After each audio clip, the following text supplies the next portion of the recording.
Back in the booth, I'm Sheldon Menery, getting ready for round 6 action. World Magic Cup. We are going to show you a feature match between Stephen Murray of Scotland and Joel Calafell of Spain. We're going to get into probably the best deck of the format, Delver on Delver. We're going to head down to the feature match pitch right now for all the play-by-play.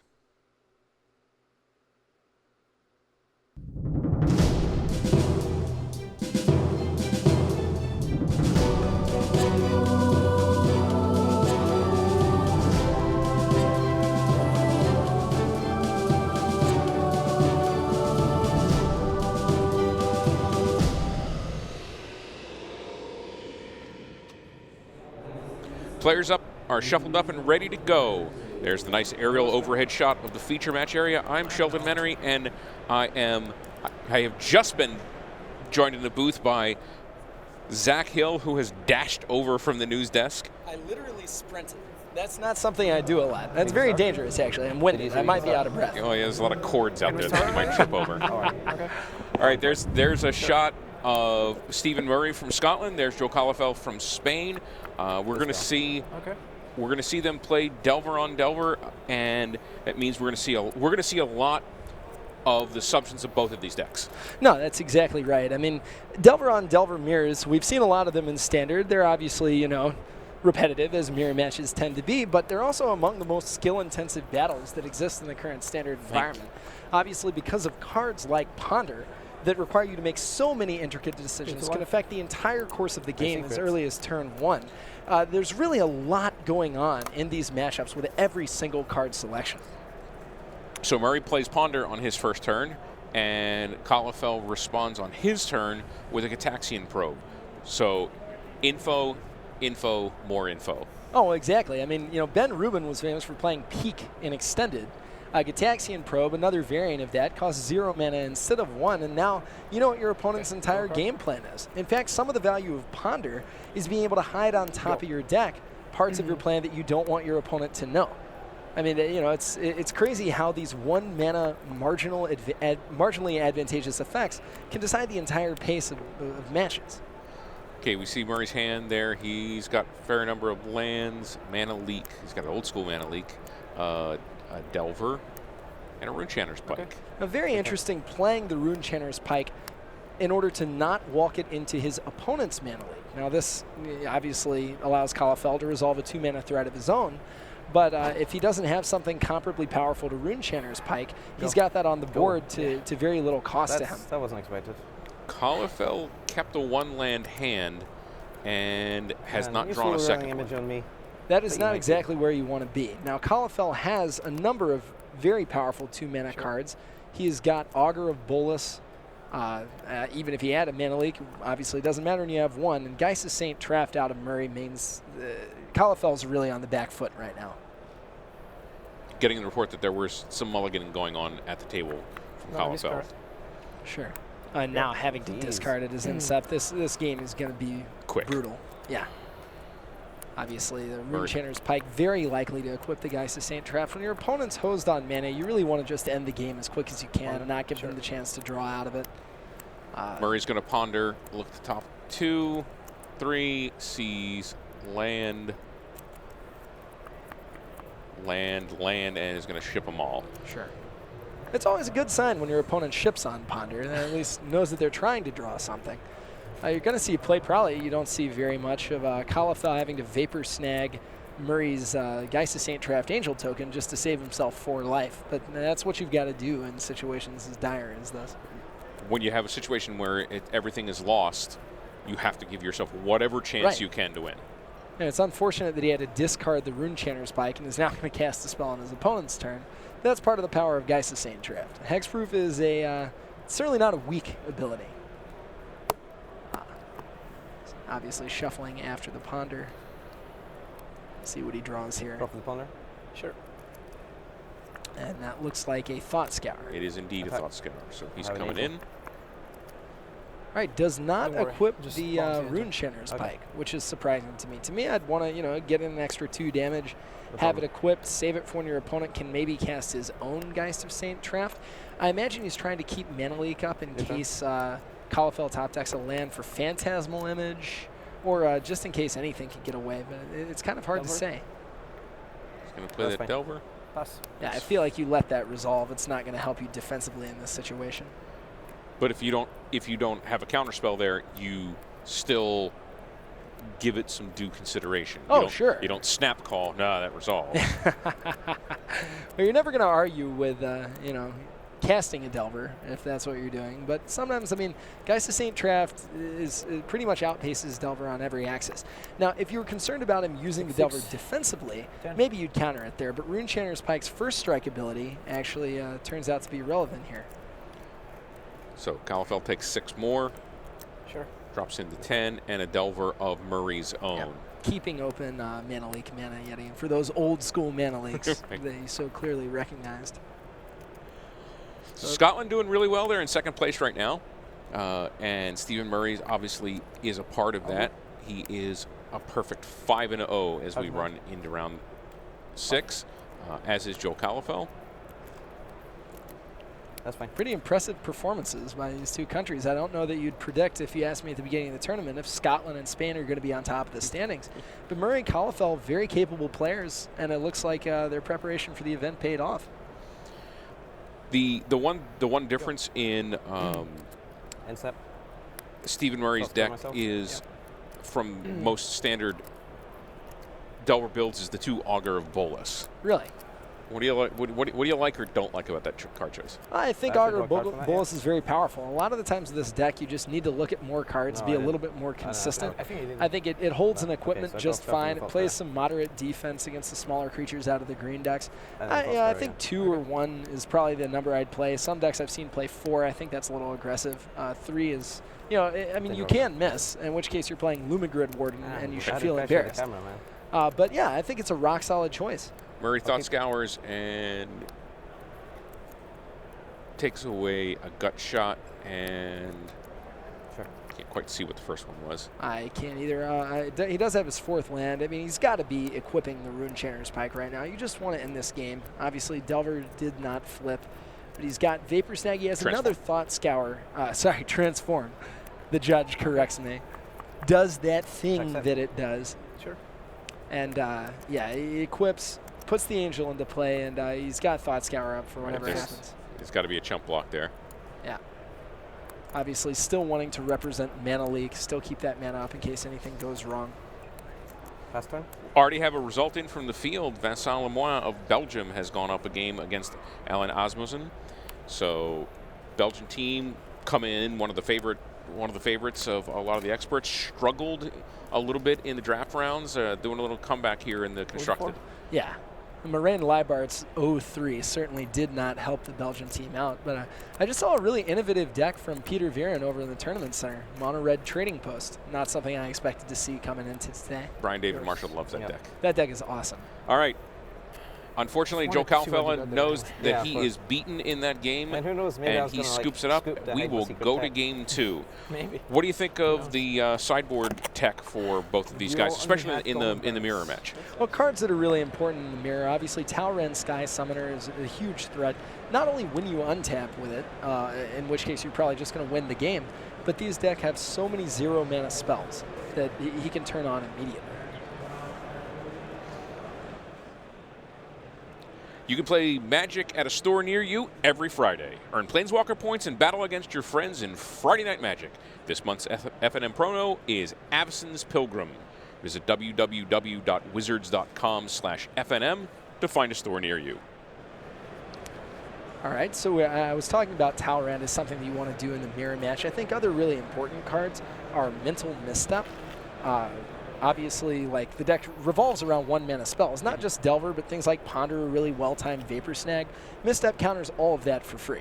So I think you obviously want a couple copies of that.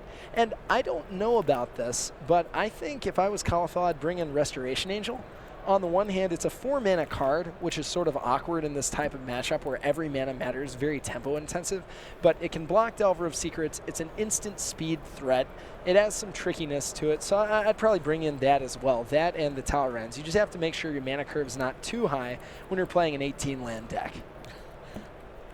certainly some shenanigans available when you Restoration Angel with a Snapcaster. It's certainly not weak, as I keep saying. But that's a lot of mana. I mean, you're going to spend 4 to cast the Angel, and you're going to want to spend whatever to whatever you're flashing back, right. even if it's only the 1. You're probably going to, right. It's still 5 mana in a deck with this few lands. That said, you know, if all you need to do is get up another card for it to be completely insane, and you can always main phase it and cast a Gitaxian Probe out of your graveyard for 0 mana, and you know, cantrip yet again. It seems like these decks, especially with playing both the probes and the gut shots, right? They're dealing a lot of damage to themselves. No, that's very true. And I mean, I'm looking here at Calafell's deck. I'm seeing he's main decking 2 copies of Sleep, which is something that you don't see a lot. Obviously, that's for the green mid-range decks to try and push through, but you've got to wonder, like, I mean, if you're dealing all of this damage to yourself as a Delver player with these Phyrexian mana spells, getting slept and getting hit twice with a threat as powerful as Geist of Sanctraft can end the game by itself, too. Certainly can. It's pretty warm over There's here. a good shot right there of Joe Calafell, pro from Spain. Yeah, quite a bit. Possibly because I'm wearing like looking for other a pieces very of heavy technology. woolen kilt. Just maybe. That might have something to do with it. Calafell, the Spanish national champion, 100 exactly lifetime Really? pro points. You know, He's been to 18 Pro Tours. He's top 8'd 1. That was in Kuala Lumpur in 2008. That was pretty loaded top 8, too. John Finkel won that tournament. I'm wondering, I mean, you have some other options if you're Murray. You've got a Divine Offering you could bring in for Rune Chanter's Pike. You have Mana Leak, which is ordinarily not very good in this matchup, but if everyone's plan is to bring in a bunch of 4-mana cards like Talrand after sideboarding, Mana Leak might actually be pretty good. So how much game within a game in the sideboarding do you think happens in this particular matchup? I think it's almost all about put their opponent on the that. play with like timely reinforcements and stuff in their deck. I saw that happen. That was pretty funny. Really? Yeah. I don't know. Seems so marginal, but maybe. Well, I mean, I didn't say it was good, but I certainly saw it happening. So good little bit of chatter between the two players. Always, you know, even if it is friendly and seems friendly, they're fishing for a little data from each other. Oh, of course. Look, I'm a man that likes to chatter, but when it comes to a game of competitive, yeah, I know that's really surprising. But when it comes to game of competitive Magic, I don't want to give my opponent any extra information. You know, I mean, I don't want them to have a read of me, and I don't want to engage into like I'm going to say things just to make you think things. I don't have time for that. You know. But all right, so we're off and running, and turn 1. Delver of Secrets for Joe Calafell. Off a Seachrome Coast, no less. That's about as good as you can hope for on turn 1. Manages to flip it off exactly the card that you want in this situation, Mana League, too. I've seen worse. Obviously, yeah. Obviously. So, transforming into the Insectile Aberration, revealing the Mana Leak. It's hard for Calafell to want to do any more than this, especially when an opponent has to lead with a tapped Glacial Fortress. And capitalizing on the aggression with Augur of Bolas. Lands a gut shot. Very good against any opposing Delvers he might see, and also ups the clock. Murray's going to have a hard time in this game. Now you got the one-lander? His opponent, Murray's got the Geist of Sanctraft in his hand, but he knows Calafell has a Mana Leak, so he can't run it out there to try and block and eventually erase. Well, I think he's also kept the one-land hand. Oh, okay. I think he was fond of the Ponder and what it might get him. Let's take we'll get a look at his hand. No, there's a couple lands in there. Sorry. Well, he just drew the Seachrome Coast. It looks like he's got a Moreland. Oh, he's got Moreland Hawk Plains. I will deal you 2 damage. White bordered plains. And Murray jokingly says, "I think I'll deal you 2 damage by playing my Check my out Delver." that Ravenous Rats. Yeah, you got to get it out of your hand at some point. Calafell responds as expected with the gut shot. He says, "Take that, Ravenous." I mean, one thing, he didn't keep a one-land hand, but I think keeping one-land hands is especially risky after sideboarding because of Mental Misstep. I mean, I'll be glad to Mental Misstep a Ponder if my opponent doesn't cast Delver of Secrets on the first turn. And if they kept a one-land hand on a sort of value bet, that can really punish them. Calafell lands Geist of St. Traft. Murray responds with one of his own. Both of them go away. That's not a good play. That's not a good long-term plan for Murray because it leaves him with nothing. Leaves Calafell with 4 power guys on the board. And Calafell had Mana Leak, so he could have just passed the turn there. But by pressuring him with Geist of St. Traft, he gets a free Time Walk if the only answer in Murray's deck is his own Geist.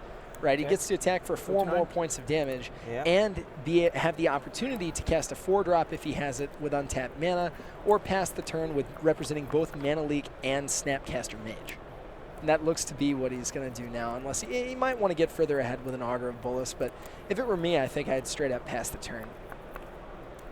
Well, anything dangerous to him, really dangerous to him right now, is going to cost some mana. Exactly. It's going to, it's going to cost more than the 2 that he can, he can play. And Murray can use the Moorland Hunt, but if all he's doing is making a 1/1 with his entire turn, it doesn't get in the way of Insectal Aberration. It doesn't get away of the Augur of Bolas. So exactly. He's going to want to cast a threat of his own. I think I might Mana Leak this if I'm Calafell. I want that Mana Leak in my yard for Snapcaster Mage. As he's thinking about that, I'll tell you that Martin Yuza has won his first game over Justin Chung. So well, there it is. There's the Mana Leak, as we expected. Augur is pretty good in the mirror because sometimes you just need a body. You don't really care what it is. Sure. Yet another Delver. Just waiting to be Snapcaster Mage on a gut shot. I mean, it's just practically waiting to happen. Pay to life. He's going to see what Murray has in his hand, make sure not to get blown out. My secrets. Thought Scour, a Snapcaster Mage, and is that another Moorland Hunt? It is. Okay, draw card. All right, so Calafell will draw off of it. Gets a Gitaxian Probe with buyback, in essence. Probably not too eager to pay yet 2 more life. I guess he is. To show again. He's in such a commanding board position right now that he can afford to throw away some life points.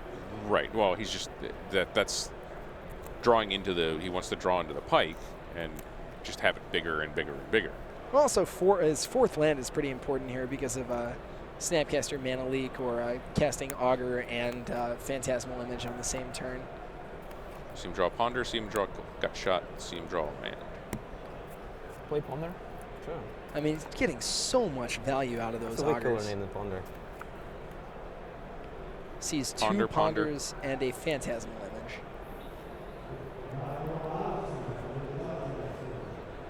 How do you stack that? I don't think I want another Phantasmal Image. Yeah, I think I might just keep 2 Ponders on top. Yeah. And he kept them both. I mean, you just want to have access to that much library manipulation as much as possible. Sure. Okay, he gets in 4. That takes Murray down to 5.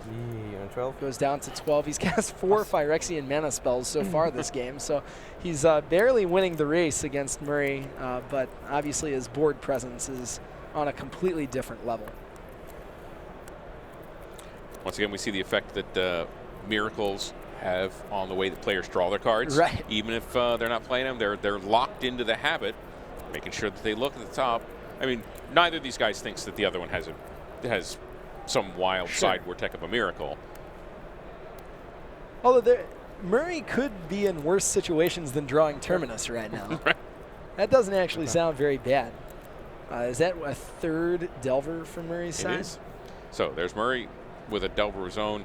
He's going to have to chump block with it, though. Yes. He is. Murray at exactly 5 damage. So I think he's just going to Snapcaster Mage his Gut Shot and win the game right. Or I guess he doesn't win the game right here because of Moorland Hunt. So he's just pondering, getting more and more advantage, seeing what's coming up.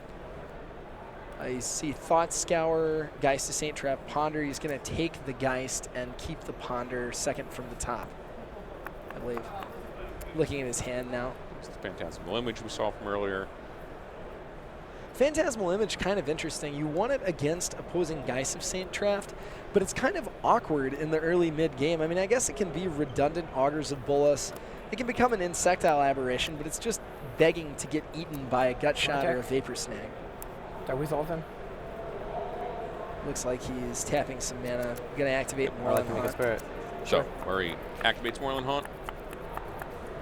gets a guy that he is going to I'm block with. thinking before blocker. He's probably going to Snapcaster Mage the token out of the way.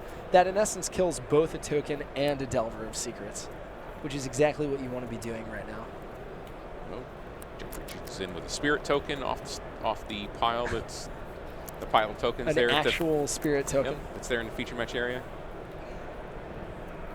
And he is thinking, it looks like exactly what And he's there's the gonna do. Snapcaster Mage. Ratchet. Back with the gut shot. Gets rid Falling- of the Spirit. Falling all the way to 10 life. I feel like this is Suicide Black and some sort of blue-white shell. You know, you don't see this a lot. Well, I mean, again, we talked before the game that they deal some damage to themselves in getting where they want to go. Well, and there's a reason these decks play 18 or 19 lands. When so many of your spells are free, you can afford to get away That's with pretty that. unbeatable. Okay, well, you just Maybe heard not Murray exactly say right unbeatable, there but- that was pretty unbeatable. Yeah. So very we're going to close. go to game 3, and any difference in the way the sideboard happens now that you're on the play versus on the draw? I certainly think there's some situations where that can be true, but I think your strategy in this matchup is so straightforward you don't change it too much. Zazzle lets you create a variety of products with Magic the Gathering images. There are dozens of classic and modern Magic images to choose from that can adorn everything from iPad and iPhone skins to greeting cards, posters, binders, stickers, and collectible stamps. For more information, visit www.wizards.com/magicmerchandise.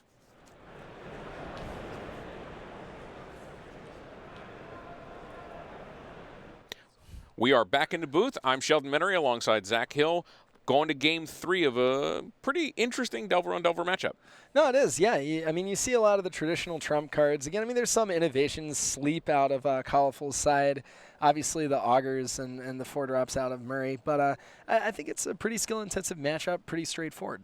You see, I think we talked a little earlier, you see these guys are seeing a great deal of their deck because of the card, the ponders and the whatnot that get them into their deck. So instead of seeing in a 9-turn game, instead of seeing 16 cards, they might be seeing 24 or 26 of them. Exactly. I mean, between Ponder, its ability to shuffle, also Thought Scour, targeting yourself, and Snapcaster Maging what ends up being placed in the graveyard. I mean, it really is easy to look at a huge amount of cards.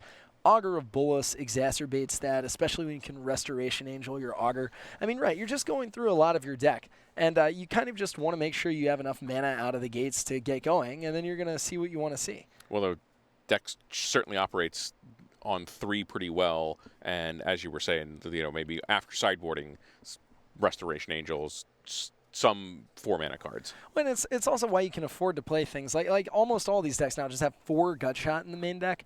Obviously, like Hornet Sting that you can cast for free is not going to be an all-star in every standard environment, but the 1 mana worth of tempo, as we talked about, is so hugely important that getting ahead of your opponent's Delver of Secrets while also manipulating your own library, or making sure that the green decks don't blaze out of the gates with a Bird of Paradise or an Avacyn's Pilgrim, is so important that you just want to make sure you have access to those cards.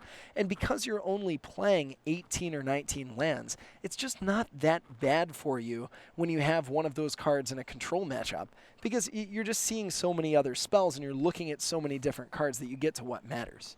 Yeah, Phyrexian Mana is a little bit of advanced Magic, I think. Very much so. It's you know, players, beginning players think a lot about their life, and they're like, that two life for the Phyrexian Mana spell, that's 10% of my life. Oh, and that was something we were hugely worried about when we made the mechanic, was like, you know, it's very min-maxy, right? To be like, oh, I can pay this one resource to get ahead on this other resource. Eventually we decided that, you know, it was kind of very Phyrexian. You know, you're punishing yourself to get ahead.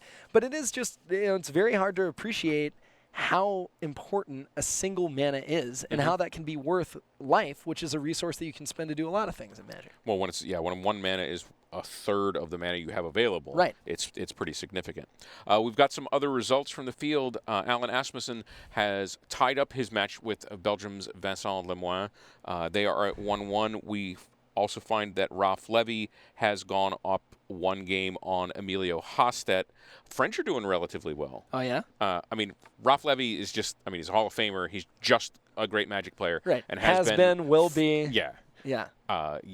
When Ralph is my age, he's still going to be out there playing on the Pro Tour. When he's your age. Are you now like the designated older person? Is that, Yeah. can you assume that role? I think I can. Rashad has just confirmed that's the case. Yeah, I mean, It's good to get confirmation on that. There aren't too many of us, on the other side of 50 that are involved in Magic these days. So, so I guess I do get to be the representative. the elder statesman. Maybe you can get the AARP to like have some sponsorship. Right. Okay, looks like players are putting their hands together, resolving their mulligans. So we're going to get this to Game 3 relatively quickly. Talk for a second about the World Magic Cup format. Oh, how do you like this pool system? I think it's incredible. I mean, I love seeing a diversity of different formats. That's one thing that's always been special about the World Championships. Before Pro Tours were multi-format, whenever we showcase the World's teams, we've always seen a lot of formats, and I'm glad the World Magic Cup is keeping that up. Good. All right, so we're back down to the feature match. Game 3, Murray v. Calafell. And we're already underway. We see Stephen Murray has spent 2 of those life to Gitaxian Probe and get some info off of Joel, see his whole hand and the way his turn's going to play out. But, and again, it's kind of counterintuitive when you first start playing. You just paid 2 life to Gitaxian Probe to see if he drew a Seachrome Coast, then plays a land and passes the turn with a mana open. So the 1 mana is so valuable that even if you don't know you're going to do anything with the extra mana, it's still worth it to pay the life. And I can intellectually understand that, but it took me a long time to get used to when playing this deck, to realize just how important, like if you top decks a Delver off the Gitaxian Probe, how important it is to have that mana untapped. So Calafell probes back. Now everything is just laid bare. We see a sideboard card there from Stephen Murray. That's Talran, the Sky Summoner. Joker. Exactly. And he's leaving, of course, a mana up to cast Thought Scour. We see from Calafell's side, trying to figure out his first land. He has Seachrome Coast into Ponder this time instead of Delver of Secrets. A little bit less quick of a start on both sides of the table.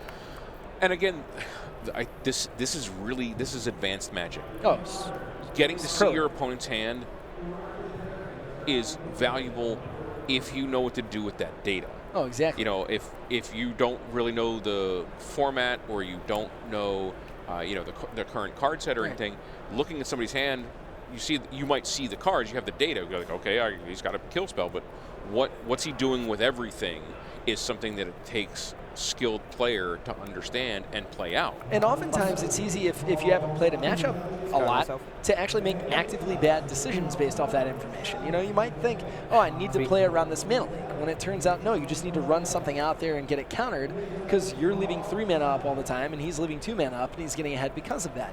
You also might say, oh, I don't want to get Vapor Snagged. You know, it's very easy to overthink a Gitaxian Probe. And you have to be very advanced at the game to understand exactly what you're supposed to do with information that's as total as Gitaxian Probe letting you know what's in your opponent's hand, Ponder letting you know what's on top of your library. I mean, it's a lot of data to process, and certainly a lot more than it may seem like just sort of watching the game from the sidelines. Stephen Murray played Glacial Fortress and passed, and then Joe Calafell dropped an Augur of Bolas. He's taking a look at the cards. Sure. Augur of Bolasing into a cantrip. I mean, just looking at so many cards, having access to so many cards, he just wants to gain raw advantage off that Augur, start attacking for 1, have a board presence, put a mild amount of pressure on Murray, and just gas up his hand for the longer game. Calafell draws Geist of St. Traft. He does have 3rd land. There's a very interesting dance going on right here because, like, you don't want to tap That for out one? for Geist me. of St. Traft and let your opponent resolve Talrand. 17? So you want to threaten his Talrands with mana leaks. You have a Phantasmal image, but that image is having to do work against both Talrand and Geist of St. Traft. So I feel like even though each of these players has a handful of action, you're going to see a lot of sort of sitting and looking at one another as they vie for the most opportune time to cast their spells. And again, that in and of itself is sort of high-level Magic, because a lot of players, they just want to do stuff. Right. And having the discipline to sit back and pick your spots is something that you learn by playing the decks, playing in the formats. You know, control is a very different animal than running a bunch of guys out there and turning them sideways. Well, and the thing about Delver is, because it's called Delver, a lot of people think you're just supposed to play threats and attack with them. I mean, it's a deck that can win very quickly, but sometimes your draws aren't turn 1 Delver draws, aren't just jammed down a turn 3 Geist of St. Traft, and you have to do a lot more dancing around and use a lot more delicate touch. Alan Asmussen has come back and taken his match from Belgium's Vincent Lemoine, 2-1, so that's a win for Denmark. And another bit of disappointment for our friends from Belgium. You've got to be very upset if you're the Belgian team right now. I mean, you have 4 of the best players in the world, heavy favorites, them in the Slovak Republic and maybe the United States coming into the event. And yet it seems like every time a Belgian's in the feature match area, it's another loss. All right, so there's the Talrand. Leak. There is a mana leak from Joe Calafell. Clearly disappointed Stephen Murray. Well, I've got to wonder what's in Murray's hand. If his hand is just gut shot and 4 lands. So he had to feel like running the Talrand out there and his opponent just not having a mana leak was his only choice. I mean, I was talking about them dancing around each other. It looks like they each had a bunch of threats, but Murray just, his gas tank is empty, even though he has a grip full of cards. Yep, and here comes Geist of St. Traft. Yeah. And unless something very bizarre happens, the game is going to be almost over. I mean, Vapor Snag, very awkward right here against both Geist and Augur of Bolas. Right. Well, you can't target the Geist of St. Traft, and you really don't want to give him the deck digging that goes with the Augur. Exactly. I mean, I feel like you have to keep Vapor Snag in because of the 4 mana threats that we talked about, and because of Delver. I mean, you just have to be able to get it off the table. But there are certainly times, both it and Gutshot, where the cards are just painfully awkward to be sitting there looking at in your hand. Is it 3 Gutshots in Joel's hand? That is exactly what that is. Yes, I can kill a Centaur Courser with a low cost of 6 life. All right, he's tapping a single blue mana. It looks like he's going to be casting a main phase Thought Scour. Milling nothing particularly relevant. Now here in Standard, graveyard order doesn't actually matter. But for other formats, that Thought Scour should have been the 3rd thing in the graveyard, not the 1st. I think you should let the players know that. I think you should correct that mild error. I actually did recently play a Shallow Grave deck in Legacy where that kept coming up. And I definitely, it was very challenging to remember that is a thing that really does matter in some formats. Calafell, 3 threats on the table, Delver of Secrets, and Geist of St. Traft. Something very interesting that just happened from Murray's side is he was representing Restoration Angel even though he had nothing, and it deterred Calafell entirely from attacking. You know, it's been a long time since Calafell has resolved the Gitaxian Probe. So with a grip full of cards on Murray's side, you have to respect that he has something, you know?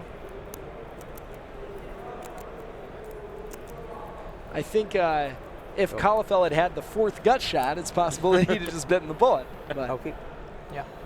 All right, we hear from Rashad Miller that Emilio Hostet has evened up his match with Francis Raphael-Levy. They're 1-1. They will be going to Game 3. We're in Game 3 right here. Joe Calafell, Stephen Murray, Spain v. Scotland. Calafell has a reasonable amount of pressure on Murray. Life totals are still relatively high. Calafell at 18, Murray at 14. Well, it's interesting. Calafell has pressure in theory, but he's unwilling to walk into Restoration Angel. Now, he's waiting to draw a Mana Leak or a Vapor Snag, clearly, and he's got a lot of library manipulation to allow him to do that.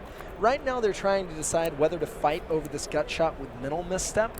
What has to be going through Calafell's mind, maybe, is, okay, well, if I'm not going to attack with it next turn anyway, do I save it? I think keeping Delver of Secrets on the table is worth saving and burning a Mental Misstep on, and Calafell agrees. But he was deep in the tank thinking long and hard about that. Resolves? Okay, resolves.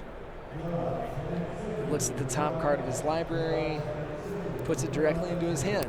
No instant or sorcery here. It is, however, a Snapcaster Mage, which could allow him to Mana Leak a Restoration Angel if he attacks, but Calafell does not have the 5th land that he would need in order to do that. So my guess is that he's just going to sit and pass again unless something's different between now and the previous turn. Do you like this cautious line of play as opposed to a more aggressive one? I mean, aren't you just giving him time to get into the Restoration Angel if he doesn't have it? That's certainly very plausible. I mean, you know you've gotten rid of his Talrand. Image? I feel like with Image in your hand, you could right. afford to attack a little bit. Algorithm? I mean, unless you just think your deck is so much better set up after board that you're favored in the long game. Stifles. Or maybe you just think you're a much better player and are favored in the long game and don't want to blow yourself out. But I don't know. I mean, it would be pretty tempting to attack. Maybe even just with like a couple of the smaller creatures. Well, I guess you can't because Delver's not flipped. So yeah, maybe it's correct to just say go and hope you'll draw an answer for Restoration Angel later. Transform. Transformed. The double-faced card, not the double-sided card. Always looking out for me, Sheldon. I appreciate that. So Calafell has cast Phantasmal Image, copied his Augur of Bolus. He didn't really like anything he saw. Now, what is interesting with the 3 gut shots and Snapcaster Mage is the joke we made earlier about just gut-shotting Restoration Angel 4 times is a thing that could actually happen. It's probably better to just get back Mana Leak, but it's not something you see a whole lot. All right, so he's announcing Phantasmal Image, trying to copy Augur of Bolas. Murray's trying to decide whether he wants to let it resolve or is just bluffing the fact that he has a response to it. Now he's deep in the tank, doesn't exactly know what he wants to do. Calafell tapped down to 1 mana, so he can't threaten Snapcaster Mage on Mental Misstep if Murray tries to do anything intriguing. So you gotta, if you're Stephen Murray, you gotta like the fact that Calafell is not laying any pressure on you. Scar myself. Sure. Murray tapping low now. Unable to bluff Restoration Angel, so he's going to take some damage on this upcoming. That was no. end of turn. That was the end of turn. Gotcha.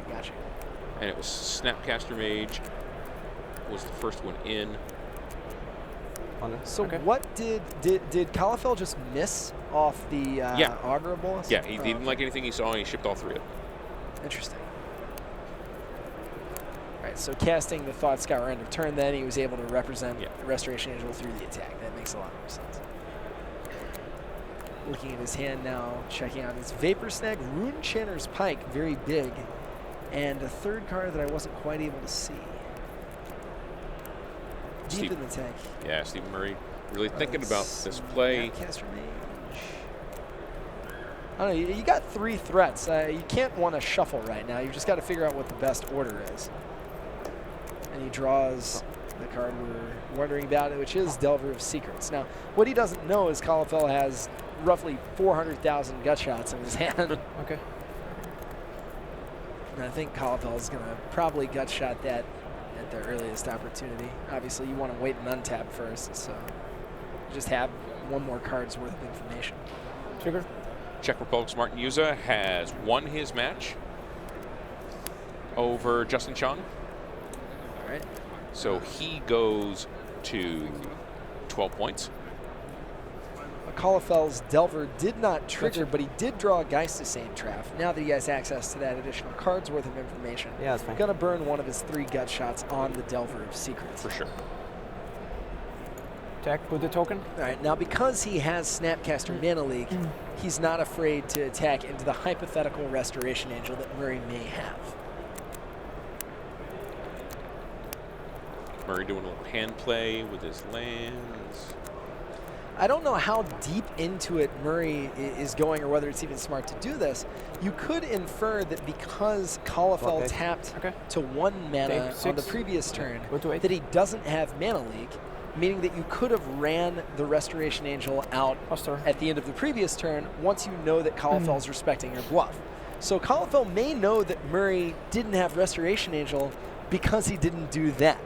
But it's also possible that that's way too deep in the tank and totally misguided. But it is crazy how many different interactions can come up in a matchup as intricate and complex as this one. So Murray wants to Vapor Snag his own Augur of Bolas. He's just got, he's got to find answers here. Well, exactly. Now that the jig is up, as it were, and Calafell's turning all of his guys sideways, he's got to make sure he's got to try and just find a way to deal with these guys. And, I mean, Augur, like right now, you probably just Augur of Bolas into cantrips. 3. Just because the cards that matter in your deck are Phantasmal Image, Geist of Saint Draft. Runechanter's Pike and 2 lands. I guess he's just keeping Runechanter's Pike. No, I think he shipped them all. Oh, sorry, I'm thinking it's Ponder. No, you're right. It's Augur of Bolas. It doesn't work that way. The card is not, in fact, just Impulse with upside. Trigger. Must be nice. It could be. Or would be, I guess. All right, so he drew Moorland Haunt, giving him surprisingly little gas, despite how full his graveyard is. He's got 1 Augur of Bolas in the yard. Without any tricks from Murray, Calafell has him dead. Right. It is 4 from the token, 1 from Augur, 1 from Phantasmal Image. Delver not attacking into the Augur of Bolas. I think Calafell saw the Vapor Snag from a long time ago, or at least is anticipating it and doesn't want to risk his Delver, even though he did have theoretical lethal. You take 2. Go to 5. So 2 damage resolves, and Stephen Murray goes to 5. This is still a real uphill battle for him. No, it is. And he's got way more lands than this kind of deck ever wants to draw. I mean, it's not like he has Karn. And 3 in his hand. Yeah, man. Really very poor draw for Murray. He's put up a valiant fight, but, I mean, it's a Delver of Secrets, I believe, in his hand. And not a whole lot to do with it. Just looking for a way to make something happen. He's got the Phantasmal Image, not a Delver of Secrets, it's a Phantasmal. Okay. Choosing what to copy. One would have to guess Geist of Saint Draft. Yeah, and that's exactly what happens. Calafell not too upset, but now he has just more fuel for his Moorland Haunt. He's just going to sit on those cards, cast another Geist. And if his Delver transforms right now, once again, yep, that is. It's done. We're done. Yep, exactly. Trigger. Does keep missing on those Delver triggers, though, but he's got a loaded hand. I mean, no realistic way Calafell is going to lose this match. No, he can. I mean, he can certainly just start slamming in. Right. Can't he just hatred him with the gut shots? Take 2. Yeah, he's going to get him down 3 and just gut shot him 3 times. I mean, maybe you want to use one of the gut shots. Oh, excuse me. Well, no, but he has Snapcaster Mage, doesn't he? Oh, he sure does. I mean, maybe you don't want to be that bold in case he has mental misstep or something. I just think you have to go for it. I just think you want to tell the story about how you burn your opponent out with gut shot, Snapcaster, gut shot. I don't care if it loses the game. Look, be a man. And especially that Murray only has 1 card left. But sure. Geist of Saint Draft is certainly a more conservative play. I mean, I guess he could just like wait for the 3 damage in case like Murray tries to do anything relevant. Murray, you gotta look at that so face. That looks suspicious. I think you're dead. That looks suspiciously like 3 damage. Yeah. At any time you wish. Yeah. There's a reason it looks like that. Okay, Stephen Murray extends the hand after seeing the 2 gut shots and Snapcaster from Joe Calafell. Because you really need to get good something. matchup. Good matchup. That's good magic. I didn't actually draw a spell until a gut shot. And there is no more magic in the feature match area. This game if he has restoration. Oh yeah. So I just have to like sit there. We're back in the booth. I'm Sheldon Menery. This is Zach Hill. You can follow both of us on Twitter. ZDCH is your. Very nice. Look at me. Mine's just my name. I Like they'll be a little more straightforward about I mean, things. you know, You I can- like you to can be just- cryptic. You can find me. You can find me. So, feature matches for round 6 are done. We have one more round of standard to go here. A lot of jockeying for positions. We'll get some team standings so we know who's on the bubble to make day 2. Until then, we're going to go back over to the news desk and Marshall Sutcliffe.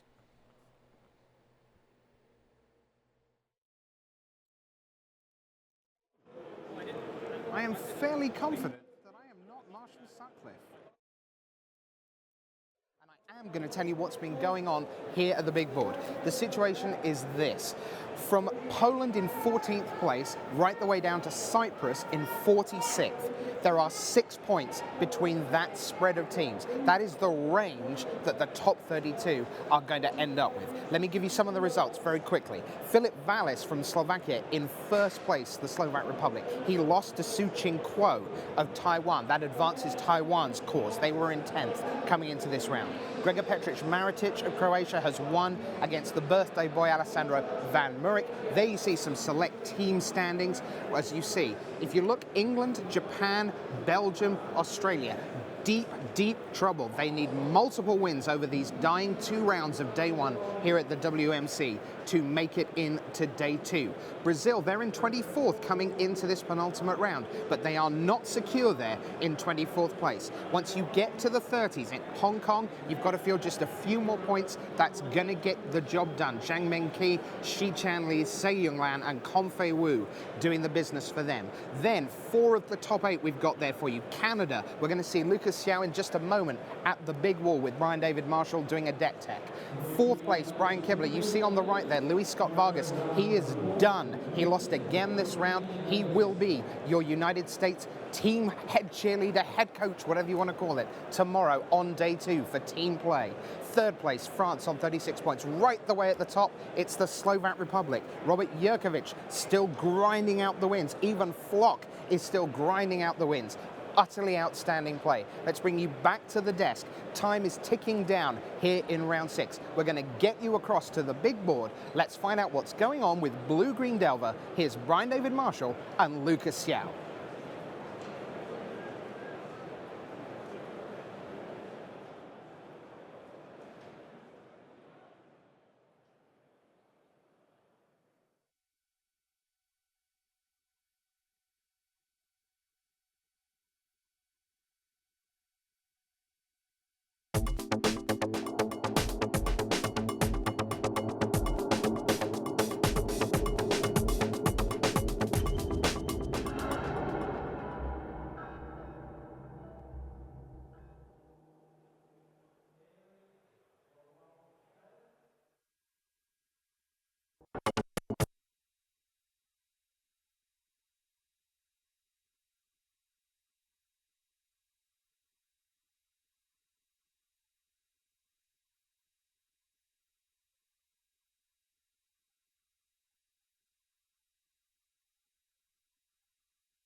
Hi everybody, this is Brian David Marshall coming to you from the Tournament Center at the World Magic Cup here at Gen Con in Indianapolis. I'm here with our old Tournament Center friend, Lucas Xiao. Good to be here. Good to be back. Good to be yeah, it's been a while. Yeah. We've made some technical upgrades since you've been gone.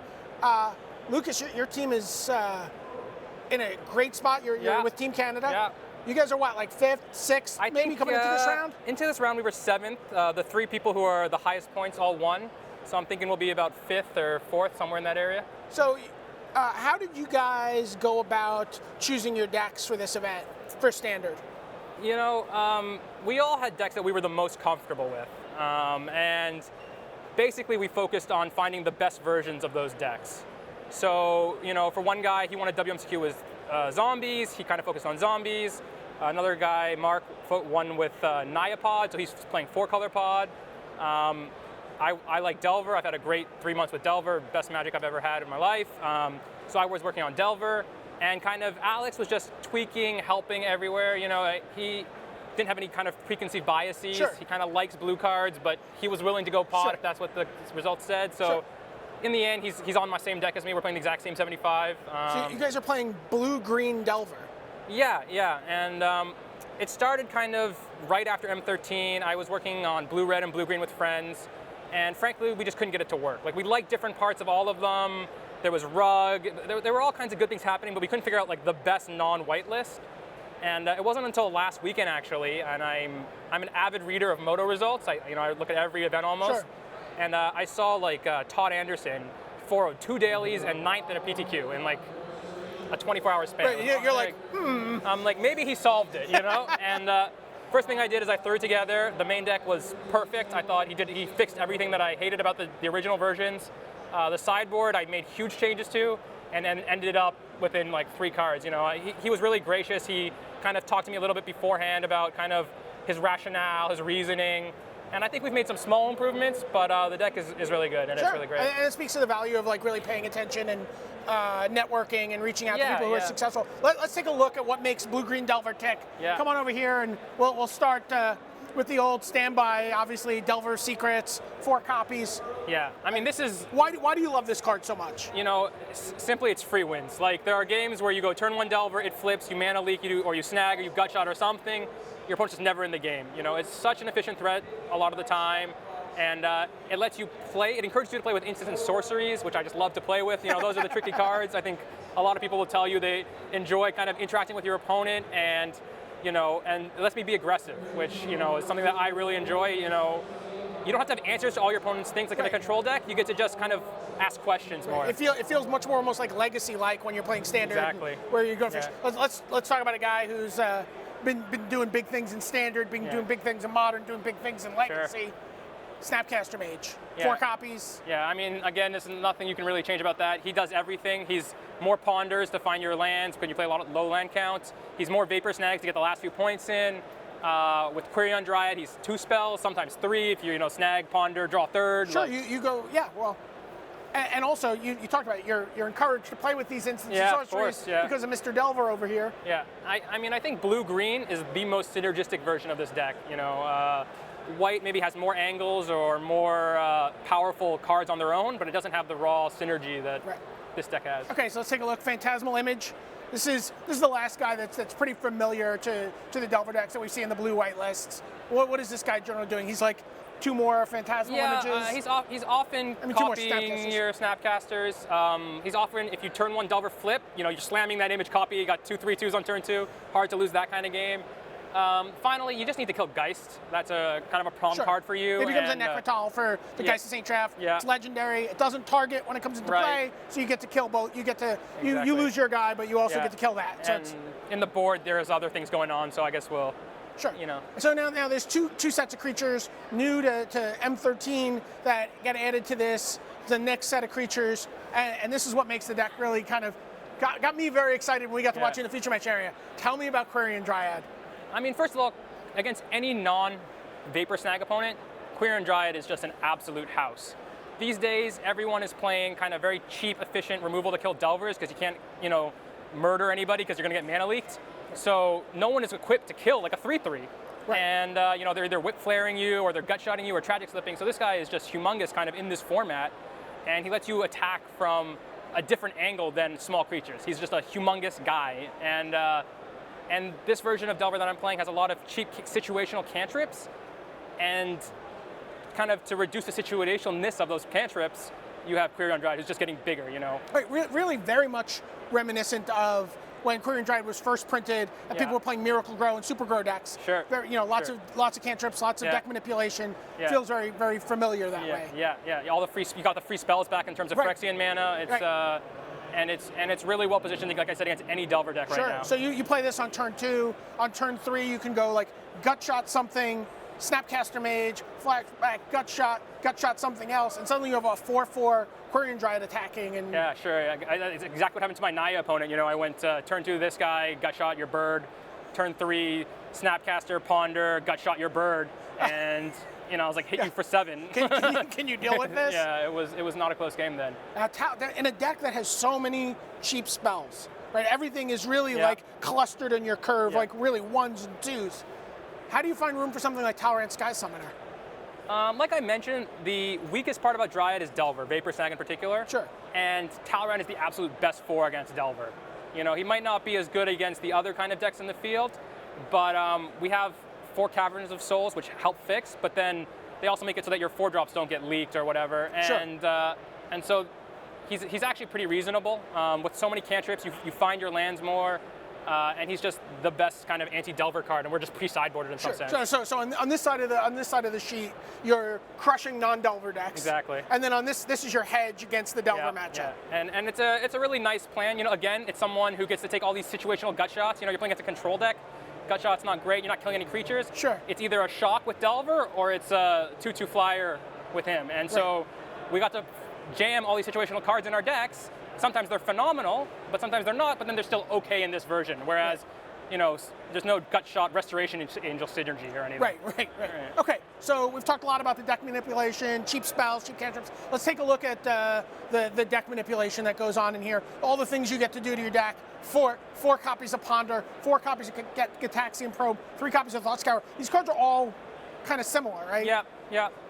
You know, some things that I've considered are Twisted Image instead of Thought Scour, but in the end, we just went with kind of the most consistent. You just didn't want me to be truly happy? Yeah. That would actually just make me truly happy. You know, I've been playing it in Modern a bit. A little bit of a spoiler there, but these are just kind of the most consistent. Thought Scour is tricky in its own way. I've interacted with my opponent's Ponders and their Delver reveals, so you know, it's a card I'm always happy to have. And explain that for a second. So, for people who might not understand what you're saying. All right. So when a Delver in their upkeep, they often, when they reveal, if they show you an instant or sorcery, it's still on top of their deck. They haven't drawn it yet, so you have an opportunity to Thought Scour them, mill those 2 cards.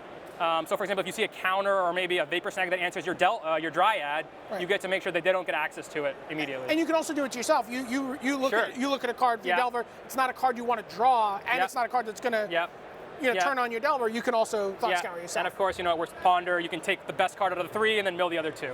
Sure. So it really does see more cards than it might initially look like because it helps filter. Right, and all of these cards, you get to like theoretically, this is what, 11 cards, but it's really like 15 or 16 cards with Snapcaster Mage because you're always Snapcastering back Ponder or Gitaxian Probe. We saw you go Ponder in one game, right? Like 4 times. Yeah. That's like a quarter of your deck. No, I mean, we had a lot of powerful one-ofs in our sideboard for exactly that reason. We can see so many cards with this version. You get paid off a lot by having really specific bullets to answer your opponent. Right. And unlike other Delver decks, what you're doing with all that is making your Quirion Dryad into like a monster. Of course, or making free 2/2s, you know. Or making free 2/2. Yeah, exactly. All right, so let's talk about some of the control elements, things that actually do something, interact with your opponent. 4 copies of Gut Shot. This has just become. This has become kind of standard. It's good against Delver, not phenomenal, but good. It's insane against all the Niapod decks or any of the kind of green-red. Why is it so good against Niapod? The only way they really beat you is by kind of getting a head on board before you can kind of catch up. And all of those draws involve Llanowar Elves or Birds of Paradise or Abyssin's Pilgrim or something like that nature. So, you know, if you get that, they're not getting ahead quickly. If they keep a hand that's heavily reliant on them, you can go that, Snapcaster. They're not even in the game sometimes, you know. It really helps control the speed of decks. 3 copies of Mana Leak. This is a card people shave. I still love it. You know, part of it is when people shave it, then no one plays around it, and it gets better again. So I don't mind being in that kind of spot. Vapor Snag. Nobody shaves these. No, you know, especially in our version, like you need 1 Dryad hit sometimes to just kill the guy. So get the blockers out for as cheap as possible. Right. And then Mental Misstep's a card we haven't seen. You know, a lot of times we see it on the sideboard. Definitely something you want main deck? Yeah, I mean, like I said, with Dryad, your biggest fear is Snag, and you know, so it pays for us to have some answers. Again, it helps us a little bit pre-board against Delver, and since those Dryads are helping do so much work in other matchups, Right. It just makes sense to be a little bit skewed in that direction Sure. with our spells. So if my mental count is correct, we've looked at 41 cards. That means Yeah. you're playing 19 lands in this deck? Yeah, 19. Some people play 12 cantrips and 18, but both Alex and I feel a little bit more comfortable playing more lands, and we'll take our risk that we'll flood a little bit. Yeah. The oldest deck's awesome. Let's add one more land. Yeah, exactly. Let's not lose to our mana base. So let's look at the mana base. 4 Cavernous Souls, Yep. 4 Hinterland Harbors, Yeah. and 11 basics. You called this the worst card in the deck the other day before. Yeah, it's a necessary evil. You don't really have enough green sources to get away with all the green cards you want to play, and hate Evolving Wilds. You always want to Tower End on turn 4 or Delver on turn 1. Sure. So I don't want to play cards that fetch, so no tap land. So this mana base, which is really not really my invention, but I think it's really the best version. You never have tap lands basically unless you draw like 4 Hinterland Harbors or something weird. Right. Or you described the situation where you were like cavern, Hinterland Harbor. Yeah. You should hopefully be able to always turn 4 your Tower End, and this one I think maximizes your turn 1 Delvers as well, while still giving you 10 green sources, which we were waffling between 8 and 9. That was kind of the issue, but we just thought that better to be safe and maybe than sorry, I guess is the best way to do it. Yeah. Sure. Yeah, you play Delver. We might as well also go with a classic cliche there, right? Yeah. All right, let's look at the sideboard. Broken it up into 3 slides. Okay. So all one-ofs here. Mental Misstep and Tower, and we've already seen in the main deck. So Yeah. I guess against Delver, you bring in. So Delver, the Misstep and the Tower End are exactly that. They bring you up against Delver to the kind of the 4 and the 3, so that your best cards you just have a bunch of. I assume you're taking out Dryad in that matchup. So that's really what's interesting. All the different kind of Delver variants, you have different sideboard plans. Against some variants, yeah, you take out the Dryads. Against some, you don't. It depends kind of how they're trying to win. Sure. And if you expect no missteps from their deck, then Dryads get better because you can easily counter their Vapor Snags. And, Okay. but yeah, it just depends. Today I've been doing a little bit of everything, and against in my feature match for game 2, I was on the play. I took out the Dryads. I put in Thragtusk. I saw Rune Chanter's play Stalker. I thought Thragtusk is too slow for that. Gotta try to get him a Dryad on the draw. Sure. So we throw it, switch it up. And what's going on here? Mutagenic Growth, Torpor. Mutagenic Growth is a really common card these days. It saves your guys from kind of cheap removal like Pillar. Just kind of a miser's card for you. Yeah, Whisper, Whip Flare. It kind of like against red decks, you kind of want ways to easily save your guys, especially Dryad. You're under pressure, so you need to get them down fast, but you don't want them to die to a cheap removal spell. So it's just kind of a catch-all that it also makes it just more difficult to play around your deck when you have all these different things going on. Sure. Torpor Orb's a card I'm excited about.